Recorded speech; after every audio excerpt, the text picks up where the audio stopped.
we provide you the platform to turn your dreams into reality.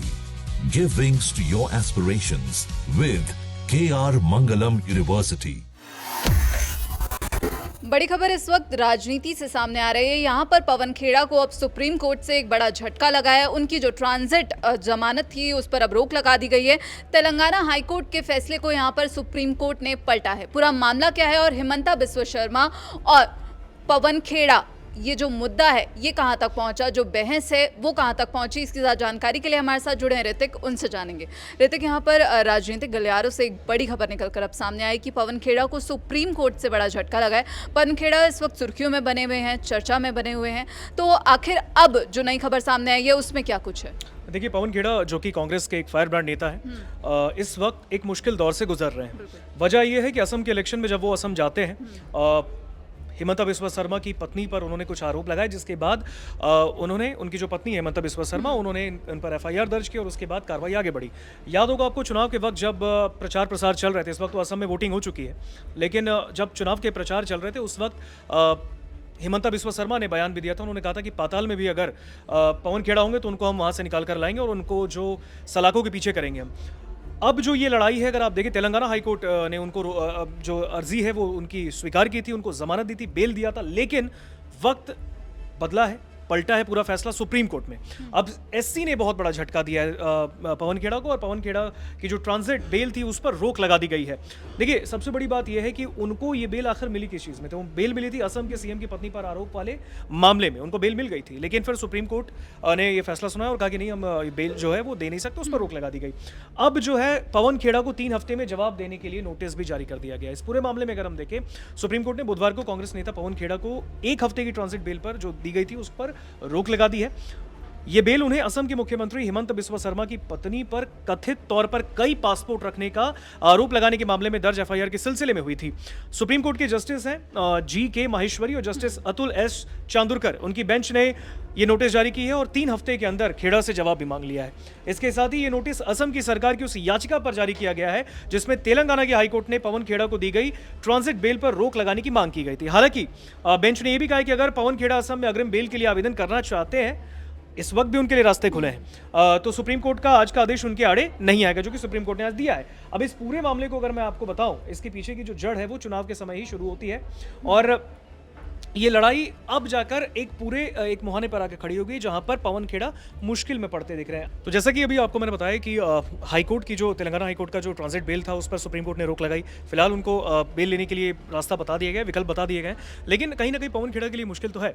Pawan Khera ने बीच में उनका एक नया वीडियो जारी हुआ था। उन्होंने उस वक्त चुनाव के दौरान कहा था कि वो राहुल गांधी के सिपाही हैं और उनको पकड़ना मुश्किल है। और ऐसे में अगर आप देखें तो हिमंता बिस्वा शर्मा का भी बयान आता है, वो कहते हैं कि लड़ाई पवन खेड़ा तक नहीं है, वो राहुल गांधी तक को अंदर करना चाहते हैं। इस तरीके का बयान उन्होंने भी दिया था। हालांकि लड़ाई जो है, क्योंकि हिमंता बिस्वा शर्मा ने कहा मेरी पत्नी पर उन्होंने आरोप लगाए हैं, तो भाई अब तो ये पर्सनल मामला हो गया ना, तो फिर हम छोड़ नहीं सकते।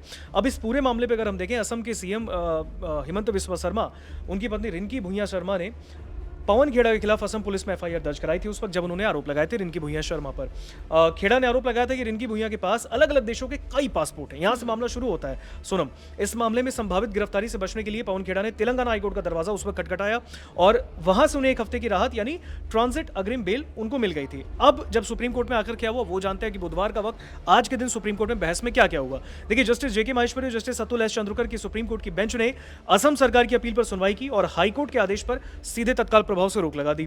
सुप्रीम कोर्ट ने साफ कर दिया कि अगर पवन खेड़ा असम की किसी उच्च अदालत में अग्रिम जमानत के लिए आवेदन करते हैं तो सुप्रीम कोर्ट इस रोक वाले आदेश का उस अर्जी पर कोई असर नहीं पड़ेगा। अब असम सरकार की ओर से पेश हुए सॉलिसिटर जनरल तुषार मेहता हैं, उन्होंने अदालत में कई अहम बातें रखी। यहीं से जो कोर्ट में जो बातें हैं वो शुरू होती हैं, जो दलीलें तुषार मेहता जो कि सॉलिसिटर जनरल है सरकार के, उन्होंने रखी। एसजी ने कहा है, यानी सॉलिसिटर जनरल ने कहा कि पवन खेड़ा की याचिका में यह साफ नहीं है कि इस मामले में तेलंगाना हाईकोर्ट का अधिकार क्षेत्र आता कैसे है, कैसे बनता है। मामला आके यहाँ पे आप असम में आके बयान दे रहे हैं, तेलंगाना हाईकोर्ट जाकर आप बेल ले रहे हैं, तो ये बात उन्होंने सुप्रीम कोर्ट में उठाई।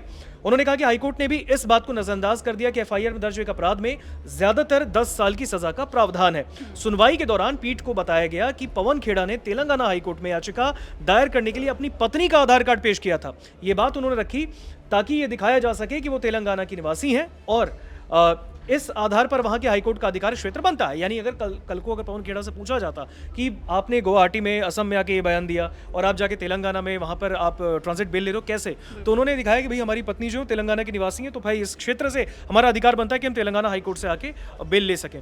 अब इस पूरे मामले पर अगर हम देखें तो असम पुलिस की ओर से पेश हुए सॉलिसिटर जनरल ने तुषार मेहता ने कहा इसका विरोध करते हुए कि रिकॉर्ड पेज 98 पर जो आधार कार्ड रखा गया है उससे पता चलता है कि उनकी पत्नी दिल्ली में रहती हैं, ना कि तेलंगाना में, और ऐसे में कोई व्यक्ति अलग अलग राज्यों में 10 संपत्तियां खरीदे या किराए पर ले सकता है। क्या इसे कानून माना जाएगा? यह सवाल उन्होंने सुप्रीम कोर्ट में सॉलिसिटर जनरल ने सुप्रीम कोर्ट के जज के सामने रखा। अब ऐसे में यह अपनी सुविधानुसार कोर्ट चुनने का मामला है और कानून का खुला दुरुपयोग है, यह आरोप उन्होंने उन पर लगाए। सुप्रीम कोर्ट ने भी हाईकोर्ट के फैसले पर हैरानी जताई है। सॉलिसिटर जनरल की दलीलों को रिकॉर्ड पर लेते हुए सुप्रीम कोर्ट ने कहा कि विद्वान वकील का कहना है कि प्रतिवादी यानी कि पवन खेड़ा ने तेलंगाना हाईकोर्ट में बेल के लिए आवेदन किया, उसके जबकि कथित अपराध जो है वो गुवाहाटी में हुआ, जैसे कि मैंने आपको शुरू में भी बताया। इसके लिए जिस आधार कार्ड का इस्तेमाल हुआ है उसके मुख्य पृष्ठ पर प्रतिवादी का नाम है, लेकिन पीछे के हिस्से पर उनकी पत्नी का पता दर्ज है। और ऐसे में इस तरह एक फर्जी या गलत दस्तावेज पेश करके प्रतिवादी यानी कि पवन खेड़ा ने तेलंगाना हाईकोर्ट के अधिकार क्षेत्र का गलत इस्तेमाल किया, ये सुप्रीम कोर्ट ने कहा। अब ऐसे में सुप्रीम कोर्ट ने इन सभी मामलों को देखते हुए आदेश भी दिया। इन सभी पहलुओं पर विचार करने के बाद सुप्रीम कोर्ट ने अपने आदेश में तेलंगाना हाईकोर्ट के आदेश पर तत्काल प्रभाव से तुरंत रोक लगाई।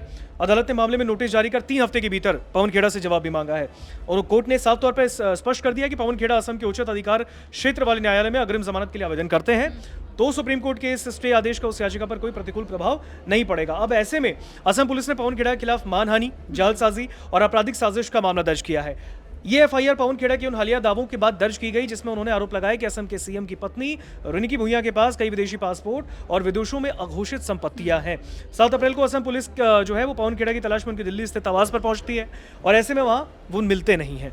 इसके बाद 10 अप्रैल को पवन खेड़ा ने तेलंगाना हाईकोर्ट का रुख किया था और इसके बाद जस्टिस के सुजाना की पीठ ने उन्हें 1 हफ्ते की ट्रांजिट अग्रिम जमानत दी थी और इस बीच वो असम की संबंधित अदालत में नियमित अग्रिम जमानत के लिए आवेदन कर सके, ऐसा उनको राहत देने की कोशिश की गई थी। बाद में असम पुलिस ने हाईकोर्ट के इसी फैसले को सुप्रीम कोर्ट में जाकर चुनौती दी और इसके बाद अब शीर्ष अदालत ने यह फैसला सुनाया है और उनके बेल पर रोक लगा दी। अब देखना यह होगा कि पवन खेड़ा अब क्या असम में जाकर वो जो अदालत है वहां पर जाकर अपने बेल के लिए अप्लाई करते हैं या फिर सुप्रीम कोर्ट का जो ये आदेश है वो मान्य रहता है, क्योंकि सुप्रीम कोर्ट ने साफ कहा है कि अगर वो तेलंगाना के अलावा असम जाकर अगर वहां पर वो बेल लेने की कोशिश करते हैं और वहां से अगर उनको समुचित चीजें मिलती है तो फिर जो सुप्रीम कोर्ट का स्टे है वो जो आदेश है उस पर उसका वो तत्काल प्रभाव से उन पर लागू नहीं होगा। लेकिन पूरा मामला जो है अब बहुत ज्यादा पैनिक होता जा रहा है पवन खेड़ा के लिए। पवन खेड़ा इस पर क्या उनके लिए आने वाले वक्त में होने वाला है ये देखने वाली बात होगी।